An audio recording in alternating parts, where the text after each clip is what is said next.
Waktu saya ditahan di penjara, menjelang 2 tahun. Jadi saya ditahan jumlah seluruhnya 6 tahun. Ya.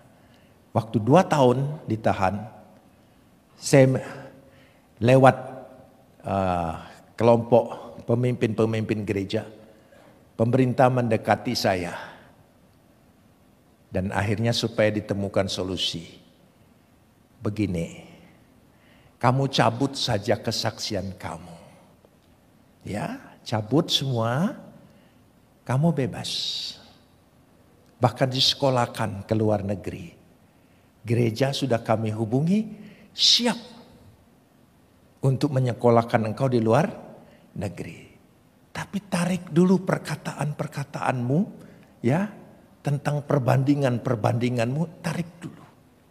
Saudara-saudari yang dikasih Yesus, yang Anda sudah diberkati lewat channel Metanoia, jangan lupa ya subscribe, like, beri komen, dan juga bagikan kepada semua grup-grup di WhatsApp, di Instagram, di FB, dan seterusnya dan sebagainya, supaya Anda memberkati banyak orang. Dan jangan lupa tombol lonceng dipencet. Terima kasih, Tuhan Yesus memberkati. Salam Bapak Ibu Saudara-saudari yang dikasih Yesus dan dikasih. Kita doa dulu ya. Tuhan Yesus, urapanmu bekerja atas lidah mulut bibirku, supaya apa yang kukatakan, kuucapan bukan kata-kata hujatan, makian, cacian, bukan bohong, tapi semualah kebenaran, semua ada fakta datanya. Ini menjadi berkat bagi kami yang ikut Yesus sehingga setia sampai akhir kami. Bagi yang belum percaya juga boleh mengenal Tuhan Yesus sehingga mereka juga menerima keselamatan dari Yesus. Roh Kudus ambil alih supaya yang kukatakan semuanya kata-kata yang benar, yang membangun iman kami. Buat hati kami terus bergelora, bergairah, bersemangat. Roh kami tak berkobar, menyala, menyambar. Radikal, akurat, konsisten, gila-gilaan, habis-habisan, mati-matian buat Kristus. Tidak ciut, tidak kecut, tidak mundur, tetap maju dalam Yesus. Dipelihara, dijaga, dilindungi bersama Yesus. Kami melakukan perkara-perkara besar dalam Tuhan Yesus. Kami cakap menurut segala perkara, karena tidak ada yang mustahil bagi orang percaya. Haleluya, amin. Saudara, Bapak Ibu sekalian, belum lama ini kita mendengar bahkan melihat langsung ya persidangan Pak Muhammad KC, di mana beliau dihukum 10 tahun dan tidak berkurang dari tuntutan jaksa. Tuntutan jaksa 10 tahun dihukum atau divonis juga oleh Pengadilan Negeri Ciamis 10 tahun. Kita banyak yang heboh, kita banyak yang sangat prihatin dan bersedih melihat peristiwa ini. Karena kasusnya sama dengan Yahya Walloni, juga penistaan. Yahya Walloni dituntut hanya 7 bulan oleh jaksa, divonis oleh hakim hanya 5 bulan. Tapi kita melupakan ada satu peristiwa yang luar biasa pada waktu itu. Ya, namanya Pak Yusuf Roni. Pak Yusuf Roni ini saudara, yang saya tahu dari buku-buku yang pernah dia tulis ya, dia juga dituduh penistaan agama, bahkan subversif, karena pada zaman pemerintahan Soeharto banyak saja persoalan-persoalan yang bisa dijadikan subversif. Saudara, yang saya pahami, yang saya ketahui lewat bukunya, karena waktu itu juga saya masih Islam waktu dia percaya Tuhan Yesus dan memberitakan Yesus ke masjid-masjid waktu itu ya, kalau saya nggak salah, lewat raktat dan lewat ucapan langsung pada orang-orang yang baru keluar dari masjid. Dan saudara, dia waktu itu ditangkap, ditahan tapi tidak diperiksa-periksa. Kalau saya nggak salah itu bertahun-tahun baru dia diperiksa, dan akhirnya dijatuhkan vonis 7 tahun tanpa pengacara. Ya, tanpa pengacara. Waktu ditanya, mana pengacaramu? Itu katanya, di tengah pengacara saya. Mana? Kok bangkunya kosong? Kalian nggak tahu. Ya, pembelaku itu amanat yang agung. Pembelaku itu yang agung. Yesus Kristus itulah pembelaku. Aku lihat, kalian nggak lihat, katanya. Jadi itu luar biasanya ya. Jadi ternyata selain Pak Muhammad KC, ada juga Yusuf Roni yang menurut saya diperlakukan tidak adil pada waktu itu. Tapi yang luar biasanya Pak Yusuf Roni ini dijalani dia setelah hampir 7 tahun baru divonis. Jadi vonis 7 tahun, nggak lama lagi dia bebas. Nah, jadi kalau sekarang kan diperiksa tapi nggak ditangkap-tangkap dulu, ditangkap tapi nggak diperiksa-periksa gitu ya, nggak di BAP, lama kali baru di BAP. Jadi Mari kita doakan Indonesia ini ya, supaya Indonesia ini tetap ya adil ya dalam menegakkan hukum itu, sehingga rakyat Indonesia semuanya terlindungi oleh konstitusi dan undang-undang yang ada. Saudara, Bapak Ibu sekalian, kita saksikan video khotbah beliau ini karena saya merasa diberkati sekali lewat video beliau ini ya. Saya teringat dengan beliau ini. Mari kita saksikan, coba. Ini videonya. Waktu saya ditahan di penjara, menjelang 2 tahun. Jadi saya ditahan jumlah seluruhnya 6 tahun. Ya. Waktu 2 tahun ditahan, saya lewat kelompok pemimpin-pemimpin gereja, pemerintah mendekati saya. Dan akhirnya supaya ditemukan solusi. Begini, kamu cabut saja kesaksian kamu. Ya, cabut semua, kamu bebas. Bahkan disekolahkan ke luar negeri. Gereja sudah kami hubungi, siap untuk menyekolahkan engkau di luar negeri. Tapi tarik dulu perkataan-perkataanmu, ya, tentang perbandingan-perbandinganmu, tarik dulu. Saudara, ditahan setelah 2 tahun, itu bukan kapok lagi. Udah habis kapoknya, saudara. Iya. Lalu ada harapan. Karena pada masa pemerintahan waktu itu, semua orang yang ditahan karena tuduhan Pempres 11 subversi, itu tidak tahu kapan keluarnya. Tidak tahu. Jadi kalau ada tawaran keluar, oh ini. Lalu saya bicara dengan teman-teman dalam penjara. Teman-teman dalam penjara bilang, ya sudah, pura-pura aja. Ya sudah, ya daripada lapukan di penjara. Ya lebih baik kau bebas. Sampai di sana, kamu bakal dikirim kemana? Ke Tasmania, Selandia Baru. Sampai jauh begitu perginya.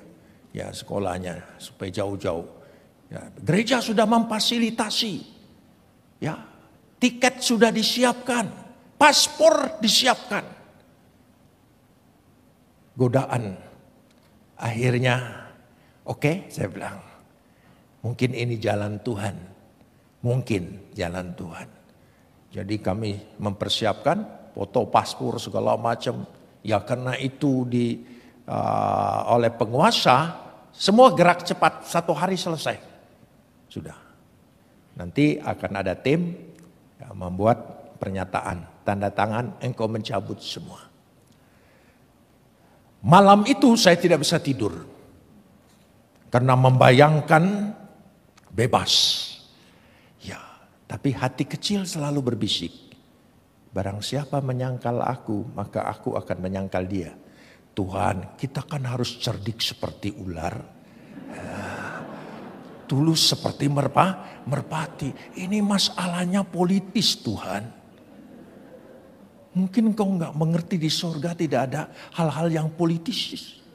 Oh, jadi saya pikir, ya sudah, bertekad tetap.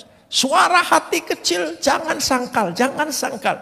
Tapi, ya, kemauan untuk bebas lebih besar dari suara itu. Tidak. Gara-gara pertentangan itu saya tidak bisa tidur. Tunggu besok pagi. Waduh, jam itu detik demi detik. Begitu pagi sudah mandi, sudah siap. Tunggu panggilan. Wah. Oh, sudah membayangkan Tasmania. Iya. Ya, sekolah di sana. Ya, pokoknya buat aja. Sudah. Besoknya saya dipanggil kira-kira jam 10 pagi. Saya menghadap. Saya sudah siap, tanda tangan. Siap. Jangan saudara pikir saya kuat, hebat, bertahan. Enggak. Lembek. Enggak kuat. Ya, tidak kuat. Siapa bilang kuat? Enggak kuat. Akhirnya saya menghadap. Lalu mereka semua sudah senyum, tim pemeriksa. Biasanya beringas, galak. Waduh, pasang muka berwibawa gitu ya. Padahal tanpa wibawa mereka semua. Ya. Lalu saya disodorin surat. Saya baca. Silakan tanda tangan. Nafsu siap tanda tangan. Tapi apa yang keluar dari mulut saya? Saya Abu Bakar Masyur Yusuf Roni, seujung rambut pun tidak akan menyangkal Yesus adalah juru selamatku. Yang keluar itu. Saya sampai kaget. Aku kok ngomong apa ini tadi? Aku ngomong apa? Yang keluar itu.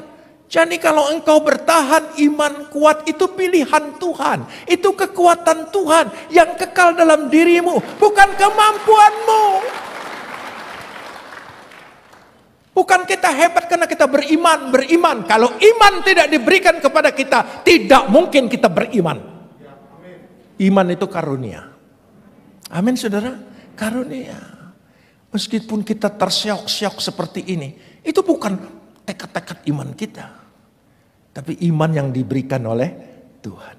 Karunia. Ucap syukur kepada Dia. Amin saudara. Luar biasa. Marahlah mereka. Saya dimasukkan lagi. Saya sampai pikir. Tadi saya ngomong apa?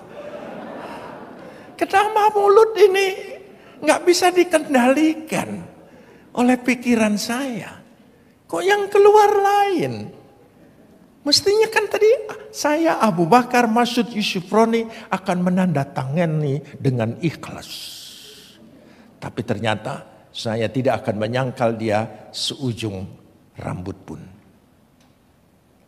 Keluar kata-kata itu. Saya sampai termenung. Lalu Tuhan memberikan bisikan di hati saya. Bukan di telinga, di hati. Saudara, bukan Tuhan. Hei Yusuf Roni, enggak. Saya hamba Tuhan belum tahap seperti itu. Belum.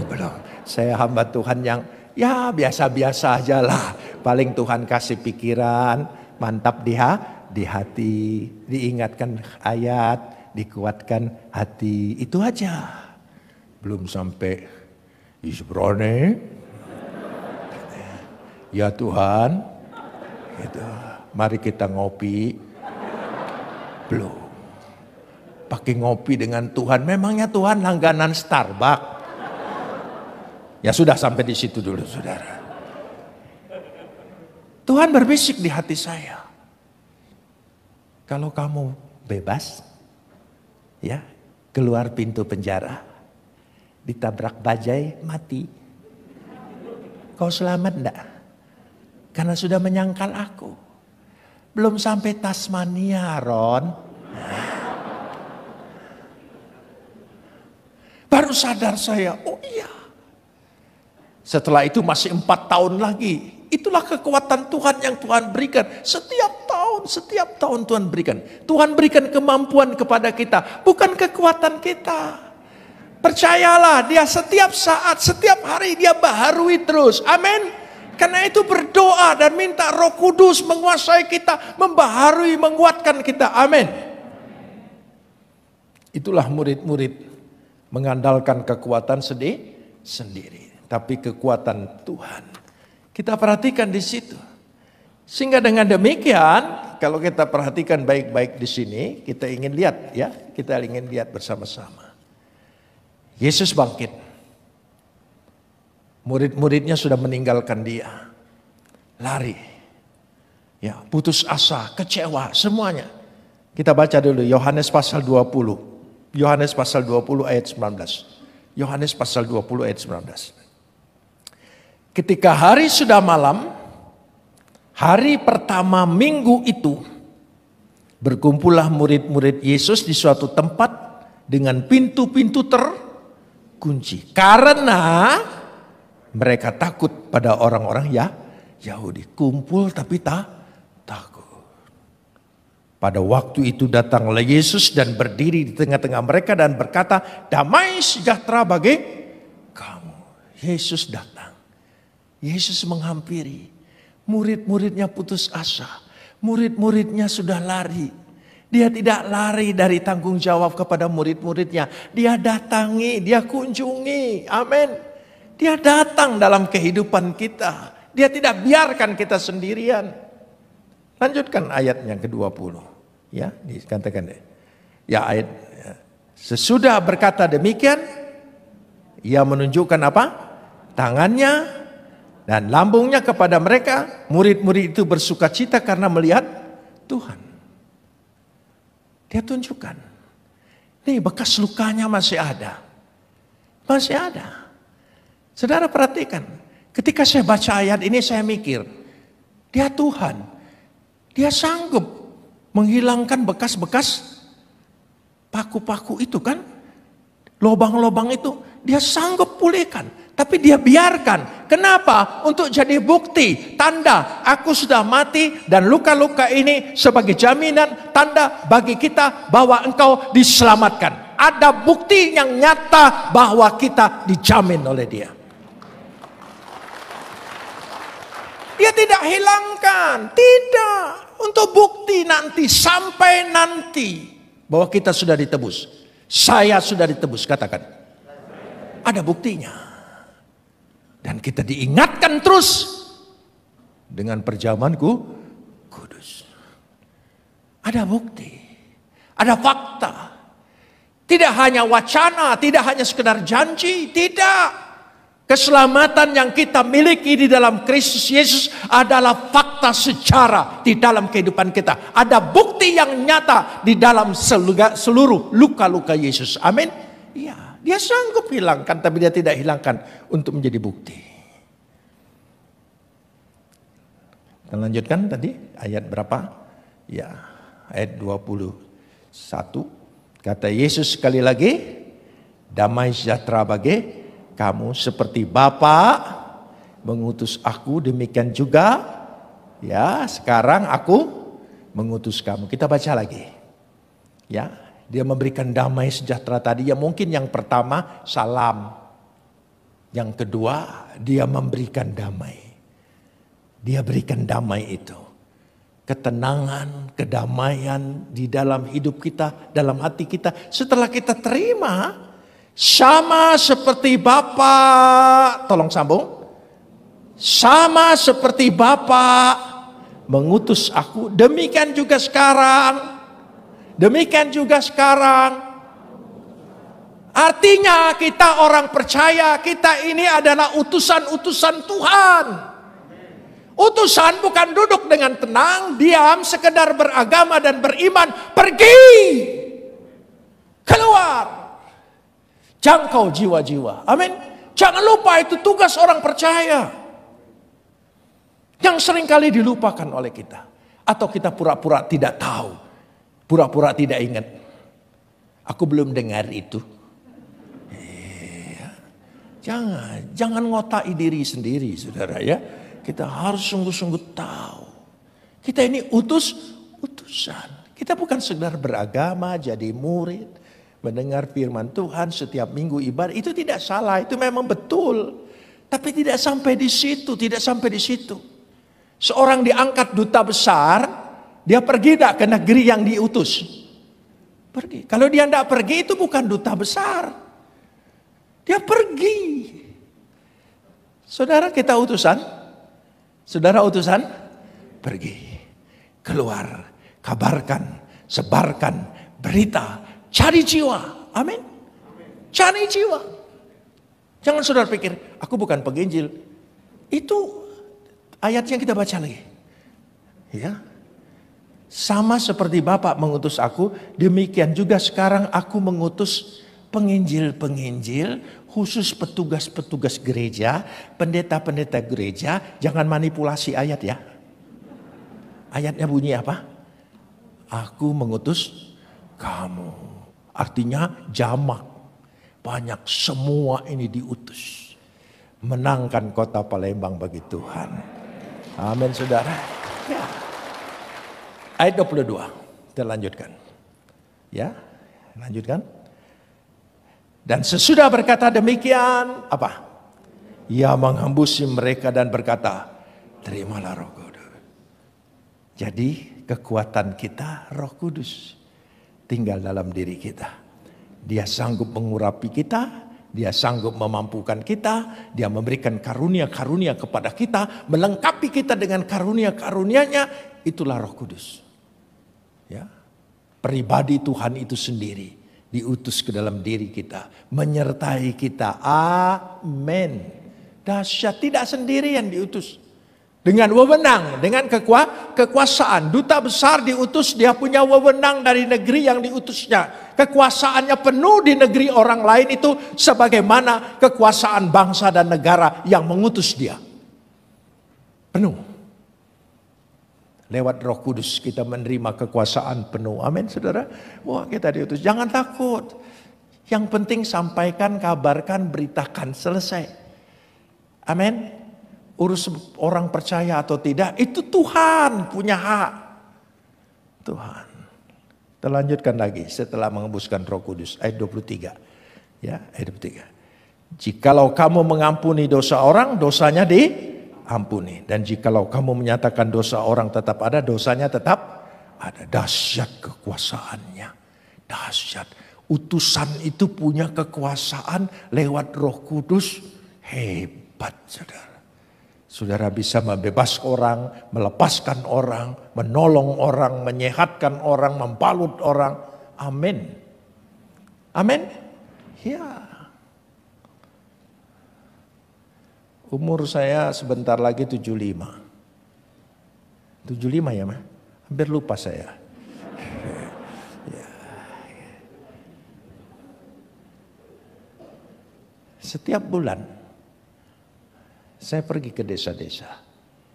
Saya pergi ke desa-desa. Saya punya 52 pos di desa-desa. Di Jawa Barat. Bukan di Nias. Yang sudah mayoritas Kristen. Bukan di Toraja. Bukan di Minahasa. Bukan di Tondano. Di Jawa Barat. Ya. Penting itu. Dan sukacita.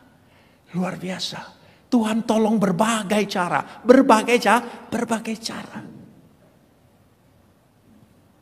Selalu saya berdoa. Ketika saya masuk satu desa atau satu kampung. Saya berdoa apa doa saya? Tuhan temukan saya dengan orang Tuhan. Orangmu Tuhan tolong. Saudara tahu setiap tempat itu ada orangnya Tuhan. Kalau kita ketemu, oh dahsyat. Ada orang yang membutuhkan, ada orang tepat waktunya. Ya, itulah jalannya Tuhan. Sebagai satu ilustrasi saya ingin mengajak begini. Lukas 23 ayat 20. Lukas 23 ayat 26 maksud saya, ayat 26. Ayat 26. Ya, Lukas 23 ayat 26. Ketika mereka membawa Yesus, mereka menahan seorang yang bernama siapa? Simon Kirene. Yang baru datang dari luar kota. Saudara, namanya siapa? Simon dari Kirene. Simon berarti dia orang Yahudi. Dia tinggal di kota Kirene, Afrika Utara. Ujung sangat jauh. Tapi setiap Paskah dia datang. Karena dia merindukan Mesias. Dan dia tahu Mesias itu akan datang di kota Yerusalem. Maka setiap Paskah. Dan dia tahu kedatangannya adalah Paskah. Ya, momentumnya adalah Paskah. Maka Simon Kirene hampir setiap tahun mengunjungi. Itulah kerinduannya. Meskipun jauh tempatnya. Dia datang. Itu satu sisi. Kita lanjutkan dulu. Begitu datang di kota Yerusalem, ada rame-rame accident. Ya, dia melihat apa yang terjadi. Tanpa disadari, ketika Yesus jatuh memikul salib, ada dia di situ. Ayat tadi apa? Ya, yang baru datang. Ini yang baru datang dari kota, lalu diletakkan salib di atas bahunya. Dia diseret oleh tentara Romawi itu. Ini nih kamu. Coba saudara. Coba kita pikir. Kira-kira Simon Kirene bagaimana? Aku ini sial. Ya. Tidak tepat waktunya, tidak tepat tempatnya. Sial banget. Kira-kira Simon Kirene waktu memikul salib itu ikhlas, rela, atau kepaksa? Ayo jujur. Kepaksa. Ya. Bisa saja kepaksa. Bisa saja dia berpikir ini, aduh kenapa aku harus ketemu begini. Saudara, tanpa disadari oleh dia, yang kita anggap itu sebuah accident, ya, sebuah kesialan, tapi dia sungguh-sungguh kerinduannya untuk berjumpa dengan Mesias, ketemu. Amin. Jadi jangan takut ketika kita menghadapi hal-hal yang kita pikir tidak menguntungkan diri kita. Siapa tahu itu keluarnya jalan Tuhan, pertolongan Tuhan di dalam hidupmu. Katakan amin. Iya. Dia ketemu. Hanya segitu namanya cukup. Simon Kirene. Kenapa dia tahu itu Mesias? Kita lanjutkan ayatnya. Sementara dia pikul salib, mau naik ke Golgota. Sejumlah besar orang mengikuti Yesus. Dia tentu mikulnya dekat kan? Banyak perempuan yang menangisi dia dan meratapi dia. Ayat 28. Ya. Yesus berpaling pada mereka dan berkata, "Hai putri-putri Yerusalem, janganlah kamu menangisi aku. Melainkan tangisilah dirimu sendiri dan anak-anakmu." Ayat 29. Ya, sebab lihat akan tiba masanya orang berkata, "Berbahagialah perempuan mandul yang rahimnya tidak pernah melahirkan dan yang susunya tidak pernah menyusui." Tolong lanjutkan lagi ya. Maka sekarang orang-orang akan berkata kepada gunung-gunung, "Runtuhlah menimpa kami," dan kepada bukit-bukit, "Timbunlah kami." Sebab akan datang masa yang susah. Perkataan ini diingat betul oleh Simon Kirene. Ini perkataan tanda-tanda Mesias. Jadi ketika dia memikul salib dan melihat Yesus. Dan Yesus berkata seperti itu. Apa yang terjadi? Kepaksa enggak dia? Oh, dia bilang, "Aku sukacita. Aku berjumpa dengan dia. Aku kira ini kecelakaan. Ternyata ini kebahagiaan." Jadi kalau Tuhan izinkan kita berhadapan dalam hidup. Sepertinya itu kecelakaan bagi kita. Ternyata itu jalan keluar yang Tuhan buka bagi hidupmu. Beri kemuliaan bagi dia. Amin. Coba renungkan. Karena itu selesai.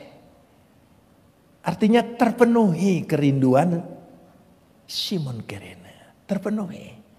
Pertama, saya ulangi, dia pikir kecelakaan.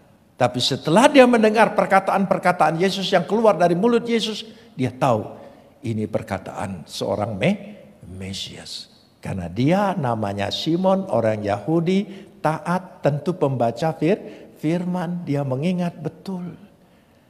Karena dari Afrika Utara pergi pada zaman dulu, ya, tidak ada tol.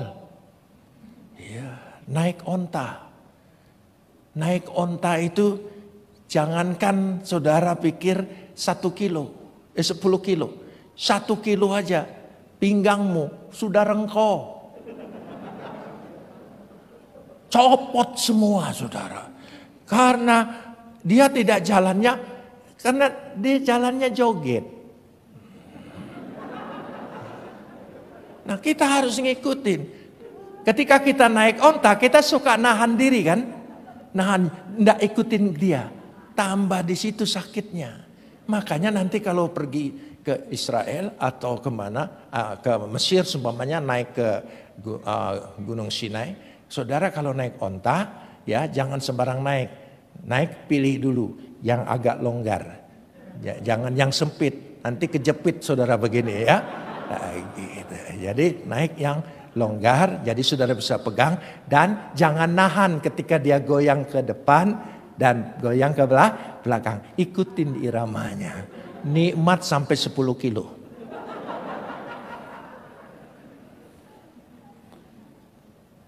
Jadi jauh perjalanannya. Kerinduan tidak menghalangi jarak yang jauh. Kesusahan yang dihadapi. Dan kerinduannya tidak pernah sia-sia. Tuhan pasti penuhi. Apa yang kita rindukan sekarang ini. Pertolongan Tuhan. Jalan keluar dari Tuhan. Berkat dari Tuhan. Percayalah. Akan terpenuhi dalam hidup kita. Saudara mengamini? Ya, meskipun ketika kita diberhadapkan hal-hal yang tidak mungkin. Tapi dimungkinkan oleh Tuhan. Ya, lihat hujan turun. Wah, setapak awan. Tidak mungkin. Tapi kemudian hujan lebat. Begitulah cara-cara Tuhan. Itu namanya mujizat. Amin. Mari kita berdoa.